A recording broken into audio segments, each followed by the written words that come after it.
Hello बच्चों, स्वागत है आपका फिजिक्स विद्यालय में। और अगर आप 2027 में 12th का पेपर देने वाले हैं तो आपके लिए ये वीडियो बहुत ही हेल्पफुल साबित होगा। इसमें मैं 20 फरवरी 2026 को जो फिजिक्स का पेपर हुआ था उसका सॉल्यूशन लाया हूँ। सॉल्यूशन में सेक्शन सी जो 3 मार्क्स के क्वेश्चन पूछे गए हैं वो मैं इसमें इंक्लूड किया हूँ। और सेट 2 का क्वेश्चन इसमें रहेगा। आप यहाँ पर देख सकते हो क्वेश्चन पेपर कोड है 551 और 2 और सेट 2 का ये पेपर है। 3 नंबर का क्वेश्चन हम लोग इसमें करेंगे। तो एक ये क्वेश्चन है सेक्शन सी का जो 22 नंबर क्वेश्चन है। क्वेश्चन में कह रहा है कि figure shows a narrow beam of electrons entering with a velocity 3 × 10⁷ metre per second symmetrically through the space between 2 parallel horizontal plates P1 P1 dash and P2 P2 dash kept 2 centimetre apart. ये figure दिया हुआ है। ये P1 P1 dash plate है, ये P2 P2 dash plate है। और electron को मूव करवाया जाता है मिडल से सिमेट्रिकली। मास है इलेक्ट्रॉन का m, चार्ज लिया गया है -c और उसका पाथ इस तरीके से दिखाया गया है। If each plate is 3 centimetre long, प्रत्येक प्लेट का लेंथ दिया हुआ है 3 centimetre. Calculate the potential difference V applied between the plate so that the beam just strikes the end P2 dash. कह रहा है कि पोटेंशियल डिफरेंस दोनों प्लेट के बीच, इंड के बीच क्या होगा, ये V का वैल्यू पूछ रहा है, जिससे इलेक्ट्रॉन P2 डैश इनको जस्ट स्ट्राइक करे। तो आपको इसमें करना क्या है कि सबसे पहले आप निकाल लो कि ये यहाँ से यहाँ पहुँचता है तो कितना टाइम उसको लगता है।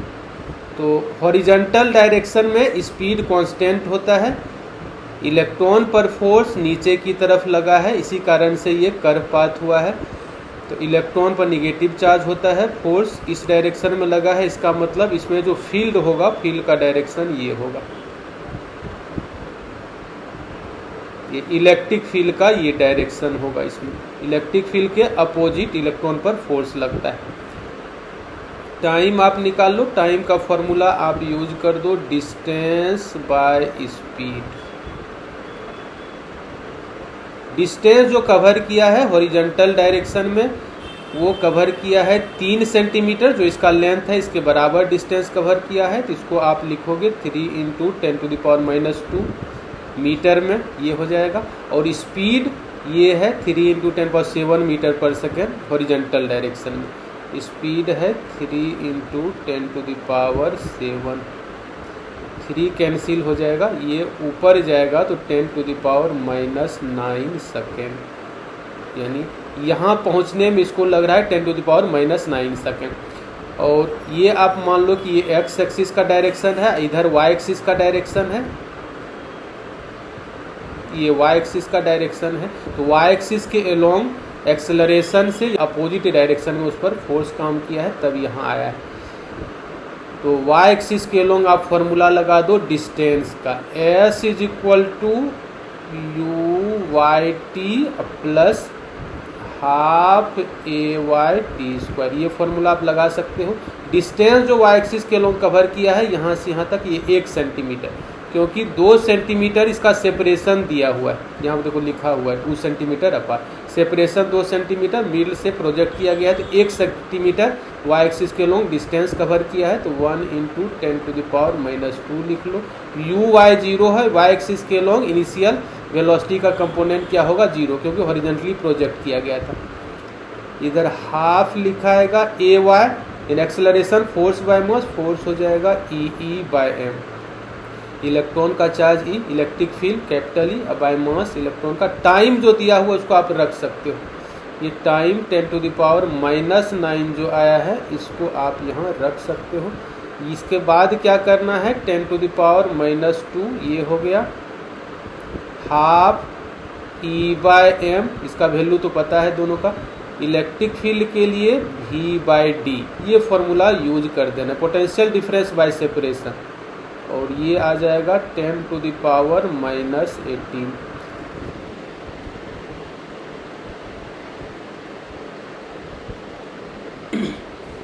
उसके बाद 10⁻⁻2 इज इक्वल टू हाफ ई का वैल्यू एम का वैल्यू ये रख देना है। 10⁻⁻2 is equal to half. Electron का चार्ज क्या होता है बेटा 1.6 10⁻⁻19। इलेक्ट्रॉन का मास 9.1 10⁻⁻31। ये हो गया E/m। उसके बाद E/m V/d। V तो कैलकुलेट करना है, सेपरेशन दिया हुआ है 2 सेंटीमीटर, तो V/2 इंटू 10⁻⁻2 इंटू 10⁻⁻18 ये लिखाएगा। V/d d हो जाएगा 2 इंटू 10⁻⁻2 और यहाँ 10⁻⁻18 हो जाएगा। यहाँ पे देखो डेसिमल हट जाएगा, एक डिजिट के बाद है, और आप कटा दो 2 से, 2 8 16, फिर ये 2 से कटा दो, 2 चौके 8। भी निकालना है तो आप एक लाइन लिख लो 10⁻⁻2 इक्वल्स टू 4/91 इंटू 10⁻, ये -31 ऊपर जाएगा तो -18 प्लस 19 ये -37 अब +31 यानी -37 प्लस 31 भी हो जाएगा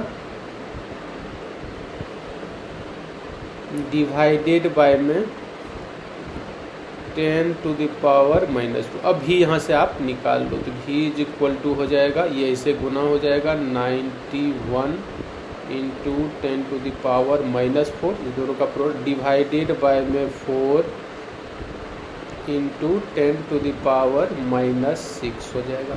-37 प्लस 31 -6 ये मिलेगा आपको 91 इंटू 10⁻2 यानी 100, 6 - 4 और नीचे 4, तो 16 करके मैंने 4 से डिवाइड करो तो 4 दूना 8, 1 9 11 यानी फिर 4 दूना 8, 3 11 डेसिमल दोगे तो 3 है तो 4 7 28, 2 30, 4 5 20 इंटू 100 से मल्टीप्लाई करने पर 2275 वोल्ट। यही पोटेंशियल डिफरेंस निकालना था, तो ये आपका आंसर हो जाएगा।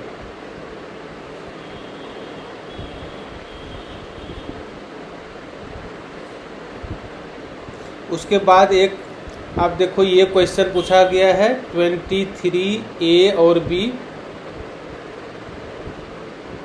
A और B में ये क्वेश्चन है। 23 के A में कह रहा है, ये भी 3 नंबर का क्वेश्चन है, दोनों मिला करके। A में कह रहा है state the 2 condition under which total internal reflection occurs, यानी किस कंडीशन के अंतर्गत टोटल इंटरनल रिफ्लेक्शन होता है, उसका कंडीशन आपको बताना है। 2 कंडीशन, तो A नंबर में कह रहा है कंडीशन क्या होना चाहिए, 2 कंडीशन। पहला कंडीशन कि टोटल इंटरनल रिफ्लेक्शन होने के लिए पहला कंडीशन है कि लाइट डेंसर मीडियम से रेयर मीडियम में जाना चाहिए। Light enters from denser medium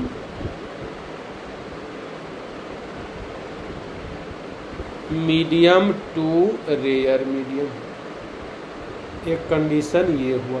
यानी इंसिडेंट रे होना चाहिए डेंसर मीडियम में और रिफ्रैक्टेड रे होना चाहिए rare medium, denser medium to rare medium. First condition यही टोटल इंटरनल रिफ्लेक्शन होने के लिए। सेकेंड कंडीशन आप लिख सकते हो कि angle of incidence greater than the critical angle, ये होना चाहिए। Angle of incidence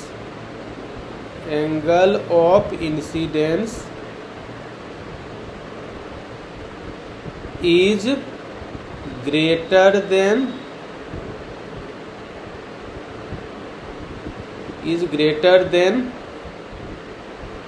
the critical angle.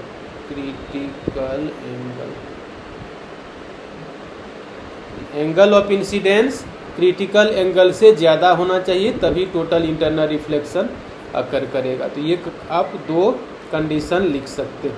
उसके बाद बी में कह रहा है कि ये फिगर दिया हुआ है, a transparent container contains layers of 3 immiscible transparent liquids A, B and C of refractive indices n 3/4n and 2/3n respectively.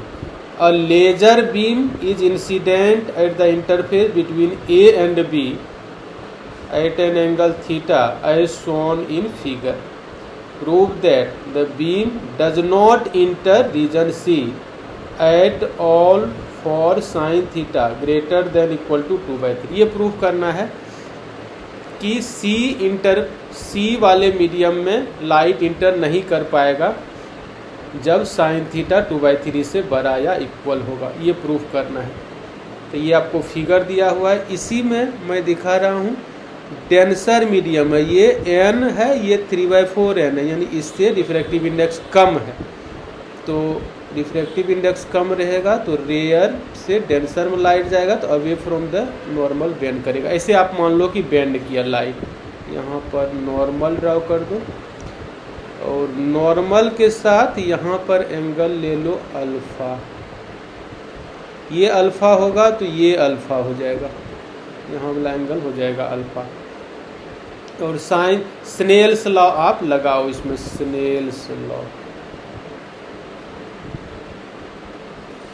Snell's law से लिखा जाएगा sine theta by sine alpha, ये इक्वल्स टू μ2 बाय μ1, तो μ2 है 3/4n divided by n, तो n cut जाएगा, तो sine theta by sine alpha ये आ जाएगा 3/4। उसके बाद क्या करना है, अब यहाँ से क्रिटिकल एंगल, आप अल्फ़ा को मान लो अगर ये क्रिटिकल एंगल है तो 90 से रिफ्रैक्शन होगा।